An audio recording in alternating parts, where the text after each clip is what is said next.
Instructor Zalthor's 3 eyes blinked in sequence as he dimmed the auditorium lights. Before him sat 200 cadets from 17 different species, the finest military academy students in the Galactic Federation. Today's lesson would change everything they thought they knew about warfare.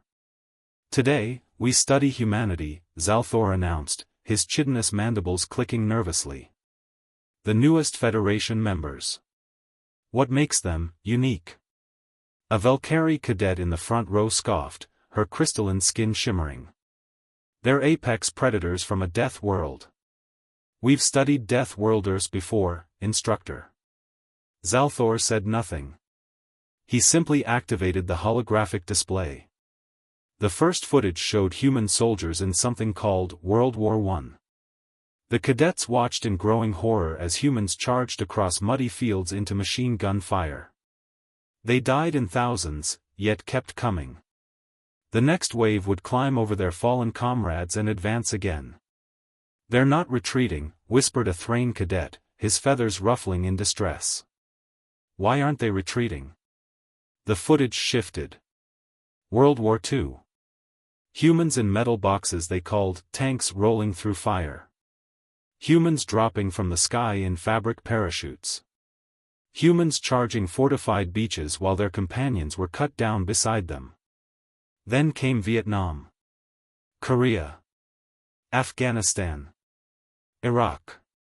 Conflicts where humans fought in jungles, deserts, mountains, and cities. They fought in temperatures that would kill most Federation species. They fought for years, decades even, never stopping. A cadet in the third row vomited, her tentacles going pale. Note their tactics, Zalthor continued, his voice steady despite his own discomfort. Humans don't just fight to win. They fight when winning is impossible. They call it last stands. They celebrate these defeats as their greatest moments. He showed them Thermopylae, the Alamo, Stalingrad, Wake Island. Humans choosing certain death over surrender, buying time for others with their lives. The auditorium was silent except for the sounds of distress from various species. Now observe their medical capabilities, Zalthor said, switching to field hospital footage. They repair their soldiers and send them back to fight. Some humans have survived dozens of injuries that would kill any of us. They've documented cases of soldiers continuing to fight with fatal wounds, surviving only on what they call adrenaline and willpower.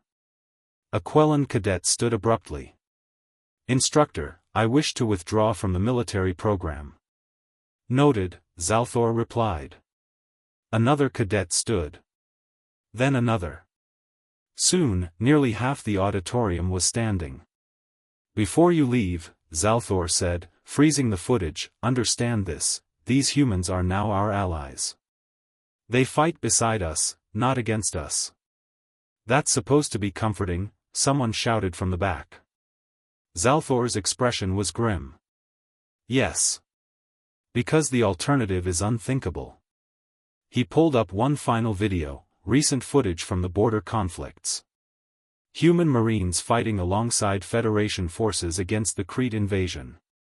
The cadets watched as a human squad, outnumbered 10-1, held a position for 6 hours until reinforcements arrived. They watched humans carry wounded Valkyrie soldiers through enemy fire. They watched a human medic shield a Thrain civilian with her own body, taking 3 plasma bolts that should have killed her.